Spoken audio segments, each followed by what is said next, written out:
ഒരു പടം ചെയ്യണമെന്ന് ആഗ്രഹം ഉണ്ടായിരുന്നുള്ളൂ. രണ്ടാമത്തെ പടത്തിൽ അദ്ദേഹത്തിന്റെ കൂടെ പ്രസ് മീറ്റിനിരിക്കുകയാണ്. ഒരുപാട് സന്തോഷം. എന്തൊക്കെ എഫേർട്ടുകൾ ആ ഒരു ഫാൻ കൂളിൽ നിന്ന് ഉണ്ടായിട്ടുണ്ട്? നമ്മൾ അങ്ങനെ ഒരു ഭയങ്കര ചീസി ഡയലോഗുകൾക്ക് ഇതിനകത്ത് അങ്ങനെ കാര്യമായിട്ട് ശ്രമിച്ചിട്ടില്ല. ഇപ്പോൾ ജോസേട്ടായി പറഞ്ഞതുപോലെ തലയ്ക്ക് മീതെ പ്രശ്നങ്ങൾ വന്ന് നിൽക്കുമ്പം വർത്തമാനം പറയാൻ പോലും പറ്റാത്ത അവസ്ഥയിലാണ് പുള്ളി പല ഘട്ടങ്ങളിലും നിൽക്കുന്നത്. പിന്നെ ഉള്ള ഡയലോഗുകൾ, രസമുള്ള ഡയലോഗുകൾ ഉണ്ടെന്ന് ഞാൻ വിശ്വസിക്കുന്നത് പുള്ളി പറയുമ്പോൾ അതിനൊരു ഭംഗി ഉണ്ടാവുമല്ലോ. ആ ഭംഗി നിങ്ങൾക്ക് പ്രതീക്ഷിക്കാമെന്ന് എനിക്ക് തോന്നുന്നു. നമുക്ക് വേറെ വേറെ വാക്കുകളാണ് സിനിമ വിശേഷിപ്പിക്കുകയാണെന്ന് അദ്ദേഹം പറയും. അപ്പോൾ ഞങ്ങളെല്ലാവരും എൻ്റർടൈനർ എന്നുള്ള വാക്കിൽ, എല്ലാവർക്കും കാണാവുന്ന ഒരു സിനിമ എന്നുള്ള വാക്കിലാണ് ഞങ്ങൾ സ്റ്റിക്ക് ഓൺ ചെയ്യുന്നത്.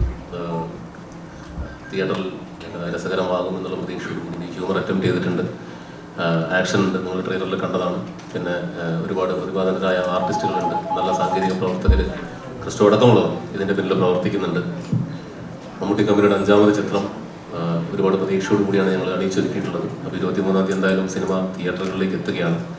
എല്ലാവരും കാണുക, അഭിപ്രായങ്ങൾ അറിയിക്കുക, സിനിമ ഒരു വൻ വിജയമാക്കി മാറ്റുക.